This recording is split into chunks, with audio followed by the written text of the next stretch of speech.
Okay, let's get some sprouts going for our chickens. Now I'm going to try to turn you here so you can see what we're going to do. All right. So I have some lentils. You just need to make sure they're not irradiated because those will not sprout. Okay. I have a couple of jars because I'm going to go ahead and start 2 today. And then I have a couple different screen systems here. This is the one I actually prefer because we have a screen cap with a separate band. And this is Trellis and Company, Trellis & Co. 316 stainless. This set came with, okay? And then this one, I thought I was ordering the same things and I was not. So this is Echo Peaceful 316 stainless steel. And this one, the screen is built in, which I don't know. I mean, it's fine too. I don't know why I think I prefer the 2-piece because that's just something else to get lost. I'll have to ponder that. But anyway, I think it was just that it was different. So I kind of thought, do I like this or not? Anyway, so I have these 2 different styles of caps to use. And then I did recently purchase these little gadgets to prop my sprouting jars on because I was keeping them kind of tipped upside down on this platter that I use back here. It's just one of our platters we have for like events when we want things labeled clearly, but it makes a great tray to do my sprouts on. But they would kind of slip and slide and I was always leaning them and awkward. So these were really inexpensive. I think maybe I paid, I don't know, $7 or $8 to get 4 of them. And then my jars can actually lean in them properly and they're not flopping all over the place. So that's awesome. But for today, we're just going to get started and then we're going to get them soaking, which normally I would start the soak at night so I could strain them in the morning and get them actually set up. But last night was kind of crazy. And again, I did not get that prep work done. So I'm going to start the soaking now. And then tomorrow we can check on them and I'll show you the next step. Or rather tonight. And then we'll check on them daily. Okay. So as you can see, I don't measure. This does have a little piece of chaff in it. That might actually be a little bit of parsley or something. I don't know what that is. It's dry. But I just put a small amount. Now if I was to measure, that's probably 1/4 to 1/3 of a cup. It's almost up to the very bottom line here. It's amazing how many sprouts you'll get with that small amount. Now I'm going to cover it with filtered water. I usually fill my jars about half full. You want it well above the amount of lentils that are in there. Okay, there's the first one. Okay, now I'm going to go ahead and cap them just so that I don't lose the caps before tomorrow because, you know, sometimes strange things like that happen. So they're capped. You can kind of see, it will be amazing to see how much fuller this is. I'm going to come down and see if you guys can see this on level so that tomorrow you can actually see the amount of enlargement. Is that the term we want? I think it is. How much enlargement we get from these. So we are literally, you know, not even. We're just barely at the bottom. I think that's 100 mil mark. It doesn't say, it just says mil. But we're barely there on both of these now. So tomorrow we'll see how big and fluffy those have gotten.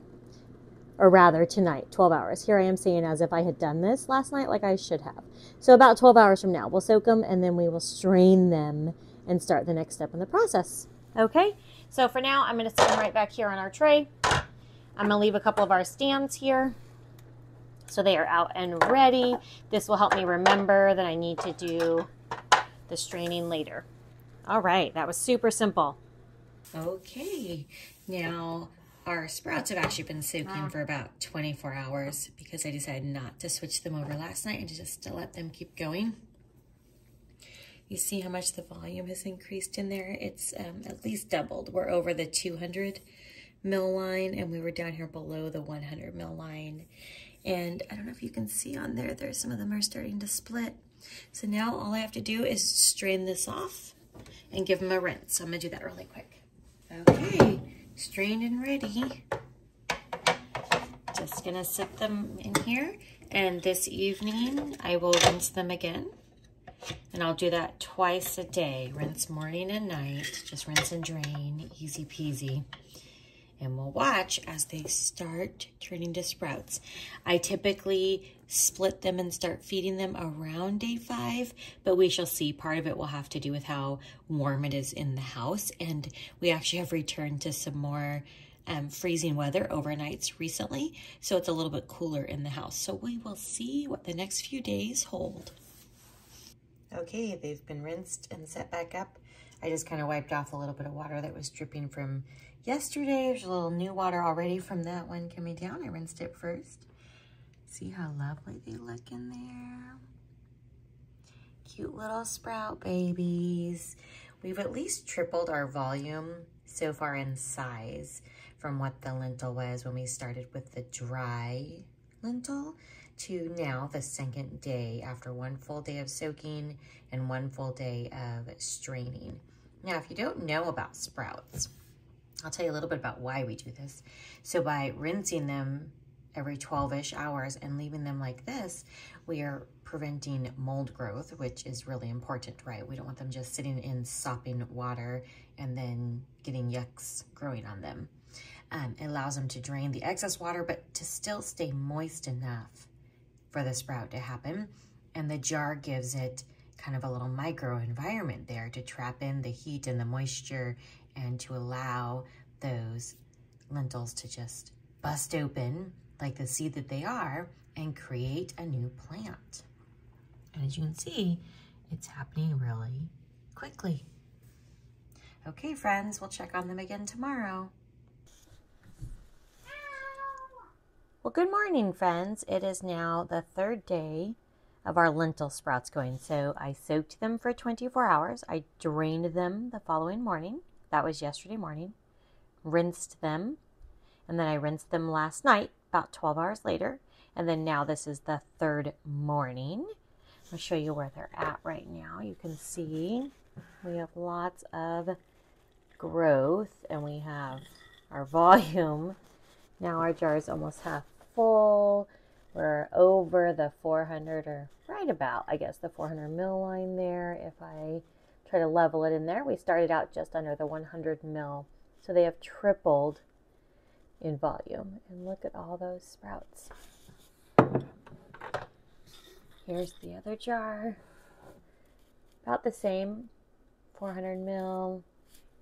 See all those beautiful sprouts? So what I'm going to do this morning, now I could feed these at this point. They're all well sprouted. They would be safe to consume. But again, I'm going for growing a larger quantity of nutrient-dense food, and I want it to have some greens for the chickens because it is winter and they're not getting a whole lot of greens naturally, even on their little outside break time in the grass when they're not in their run.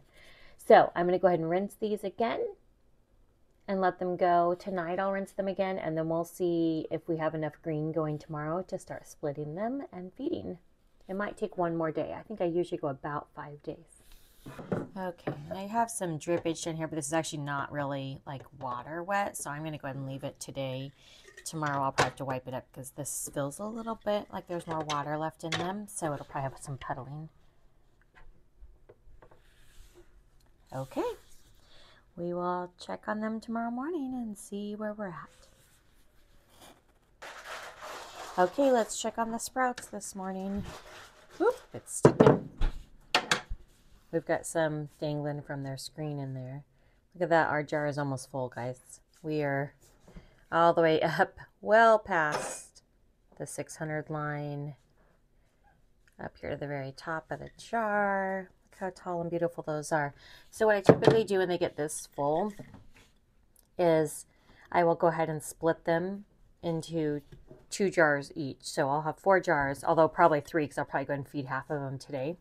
And the other ones I'll let continue to get more green. These have just the tiniest bit of green tips on them. So what I'll do though is feed half of 1 jar today, and then make 3 jars out of the remaining 1.5 and let them go a little bit longer. And I'm also going to start a new jar today so that we always have sprouts in rotation, so that by the time we've fed these, the new jar will be coming up to maturity and ready to feed.